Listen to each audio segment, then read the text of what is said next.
नमस्कार दोस्तों, आप क्राइम तक देख रहे हैं। बात करते हैं आज उस मर्डर केस की जिसकी हर जगह चर्चा हो रही है। बात करते हैं निक्की मर्डर केस की। निक्की मर्डर केस में अपडेट्स सामने आ रहे हैं। इसमें जो सबसे बड़ा अपडेट यही है कि जो बॉडी है उसका पोस्टमार्टम हो चुका है, झज्जर के लिए रवाना हो चुकी है। इसके अलावा आरोपी को 5 दिन की रिमांड मिल चुकी है और अब इस मामले में लगातार जांच आगे बढ़ रही है।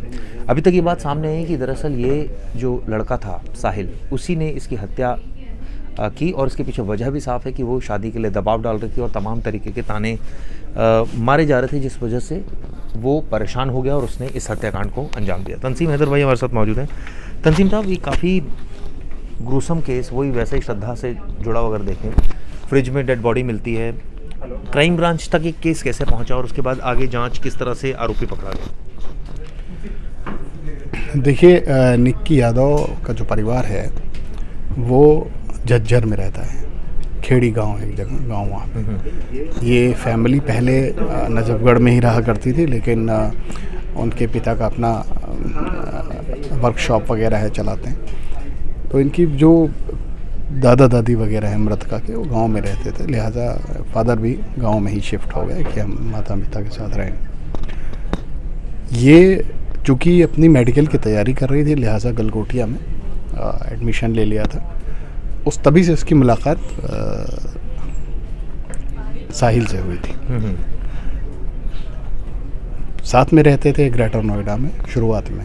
फिर उसके बाद इन दोनों ने कोरोना वगैरह आ गया 2020 में, तो ये अपने अपने घर चले गए थे। फिर अब साथ में आए तो इस बार ये द्वारका में कहीं रहने लगे थे मकान लेके, और एक लिव इन रिलेशनशिप में ही थे दोनों। और जाहिर है कि 2018 से साथ में थे और कमिटमेंट में थे दोनों लोग, लड़का लड़की। और मुझे ऐसा लगता है कि लड़के ने लड़की से तमाम वादे किए होंगे कि मैं तुमसे शादी करूंगा या तुम्हारे साथ जीवन बिताऊंगा। लेकिन अचानक से इस मामले में उस वक्त तूफान आ गया कि जब चोरी छुपे साहिल गहलोत की परिवार वालों ने उसकी सगाई कर दी। सगाई जब हो गई तो ये बात कहीं से निक्की को पता चली। निक्की को जब ये जानकारी हो गई कि भाई तो उसने डिच किया मुझे इतने साल तक, 4-5 साल तक, और अब ये शादी करने जा रहा है, तो उसने कहा कि अच्छा, समझाने के लिए बुलाया कि हम लोग बात करते हैं, विल टॉक। और अपनी कार में बैठा के वो उसको अलग अलग दिल्ली के इलाकों में टहलता रहा, घूमता रहा। दोनों में बहुत आर्गुमेंट्स हो रहे थे, जो बयान है उसके आरोपी के, क्योंकि वे चश्मदीद तो है नहीं। तो वो उस लगातार बहुत झगड़ा हो रहा था और निक्की बहुत शाउट और बहुत गुस्से में थी। वो लगातार कह रही थी कि मैं तुम्हें छोड़ूंगी नहीं, तुमने धोखा दिया है मेरे साथ, तुम शादी कर रहे हो। दोनों में इतना ज़्यादा झगड़ा और टॉक्स बढ़े कि गाड़ी में जो हम चार्जर लगाते हैं कार में, कार चार्जर, उसमें डेटा केबल लगी हुई थी। उसने डेटा केबल से उसकी गर्दन में दबाया तो ये वोकल कॉर्ड उसकी दब गई, उसकी मौत हो गई। अब उसने कार की पिछली सीट पे डेड बॉडी रख ली। अब उस प्लान करने लगा कि इसको डिस्पोज ऑफ कैसे करें। मर्डर तो हो गया, अब मर्डर को छुपाया कैसे जाए, जैसे कि श्रद्धा केस में हुआ। तो इस केस में अच्छा, उसकी शादी की तारीख भी थी उस दिन, उसको शादी भी करनी थी। इधर मर्डर कर दिया, अब शादी करनी है।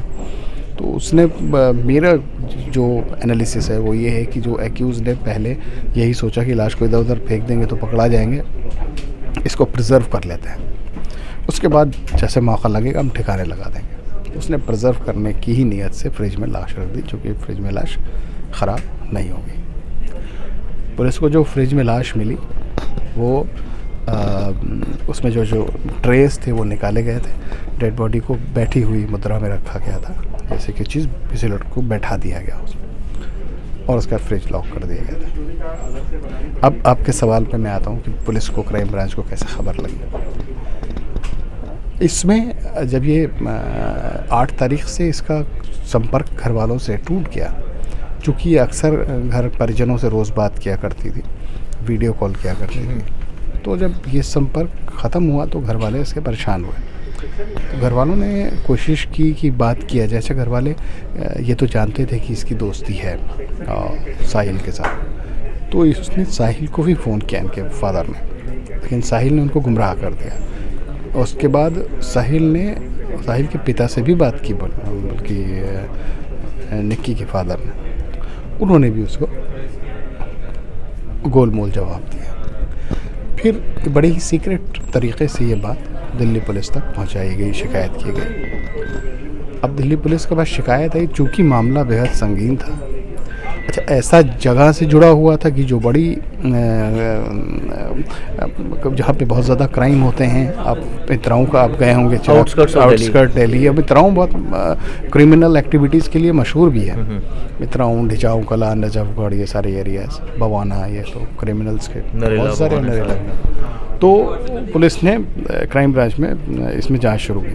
क्राइम ब्रांच ने जांच शुरू की तो बार बार, चूँकि इसकी लोकेशन दोनों की एक ही बता रहा था, लास्ट लोकेशन साहिल की और इसकी, तो साहिल पे शक हुआ तो पुलिस ने उसको उठा लिया साहिल।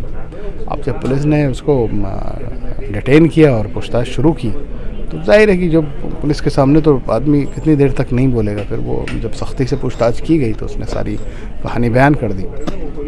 फिर के बयान की तो पुलिस ने कहा चलो मौके घटनास्थल पे। तो सबसे पहले ढाबे पे पहुंची।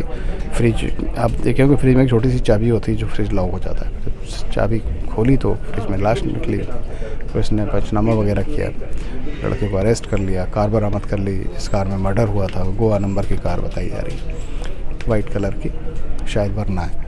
तो अब इतना था। मुझे लगता है कि इस मर्डर को करने के बाद वो बॉडी को डिस्पोज करने का प्लान था, जैसे कि आफ्ताब ने किया था, कि छोटे छोटे पीसेस करके, चूँकि इतनी भागम भाग में तो हो नहीं सकता था, उसको शादी भी करनी थी, मर्डर भी करना था, लाश भी ठिकाने लगानी थी, तो कई काम एक साथ कर लेना चाहता था क्रिमिनल। तो उसने पहले सोचा कि पहले मर्डर हो गया, अब हम लाश को रख देते हैं, पहले शादी वादी करते हैं, फिर लाश को ठिकाने लगाएंगे। तो कुल मिला के ये कहानी अभी तक चिराग सामने आई है। और मुझे लगता है कि ये जो रिश्तों में उलझी हुई पेचीदा कहानी है, ये बड़ा सचेत करती है, बहुत डराती है।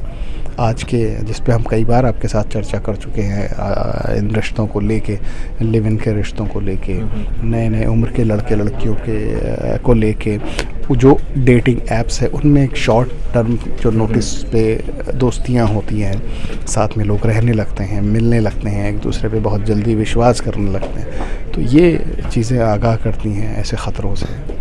ये खतरनाक इस केस में जैसे आपने बताया क्राइम ब्रांच में उनको कोई जानकार था जिसको कंप्लेंट की और उसके बाद ही पूरा मामला खुला। इस मामले में एक चीज़ बड़ी विचित्र लग रही है कि ऐसा कौन से पर्टिकुलरली सर्कमस्टांस बन गए थे कि अंदर की कोई खबर निकल कर आई कि क्यों एग्जैक्टली मारा। क्या सिर्फ शादी से इनकार करना, और उसके बाद ये भी बात सामने आ रही कि कोई मुकदमा दर्ज कराने की धमकी दे रही थी और ये कह रही थी कि वो बर्बाद कर देगी। वो मैंने जो आपको बताया, कार के अंदर बेसिकली यही हुआ। वो जो लड़की है उसकी मनोस्थिति को समझिए। एक लड़का उसको मिलता है 2018 में, तब लड़की की उम्र 20-21 साल रही होगी। वो पढ़ाई के साथ साथ, इत्तेफाक कहिए या वक्त की बात कहिए, कि वो इमोशनल अटैच हो गई। दोनों बहुत ज़्यादा एक दूसरे को, ये तो चाहती थी, वो चाहता था कितना, ये तो चाहता होता तो मर्डर नहीं करता।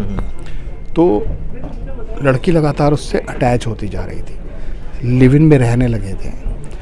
लड़के ने उससे कमिटमेंट किया था, वो तैयार थी कि अब मेरी इससे शादी होने वाली है, और उसके घर वालों को भी ये इंडिकेशन था लड़की के। अब सब कुछ तैयार था और अचानक से उसको ये पता चला कि जो 4-5 साल का रिश्ता है वो झूठा था, वो झूठ बोला गया, उसमें फरेब किया गया, उसमें धोखा किया गया। तो वो शाउट हुई, वो अपने हाथ से उससे कंट्रोल उसका छूट गया।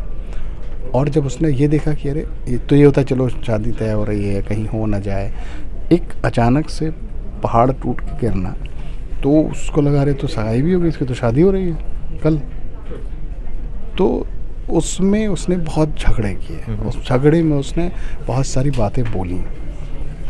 कि मैं ये कर दूँगी, मैं ये कर दूँगी, मैं ये कर दूँगी, मैं कर दूँगी, जो ऐसा कि नेचुरल चीज़ है। कोई भी होगा जिसके साथ इस तरीके से अगर होगा तो वो अपना गुस्सा जाहिर करेगा और कई तरीक़ों से करेगा। वो चाहे थप्पड़ लगाए, किसी को मारने लगे, पीटने तो लगे। कई बातें भी उस समय ऐसी निकलती हैं कि हाँ तुम्हें जेल भिजवा दूँगी, दिल को आहत करती है। हाँ तुम्हें जेल भिजवा दूँगी, तुम्हें रेप केस में फंसा दूँगी, तुम्हें फलाना ढमाका, बहुत सारी चीज़ें। मुझे लगता है कि इसी आर्गूमेंट्स के दौरान अब उसने ये इस मर्डर को, इस हत्याकांड को अंजाम दिया और मर्डर कर दिया लड़की का। क्योंकि इसके ऊपर दो तरह के दबाव थे। एक दबाव तो उसके परिवार शादी कर रहा था लड़की से, पहला दबाव, बल्कि तो हो ही गई थी, शादी होने ही वाली थी बिल्कुल। और दूसरा दबाव ये कि बदनामी, जेल ना चला जाऊं, लड़की डरा रही है। तो वो जो दो डबल प्रेशर था ना, उस प्रेशर में फिर उसने इस तरीके से इस घटना को अंजाम दिया और उसके बाद फिर वो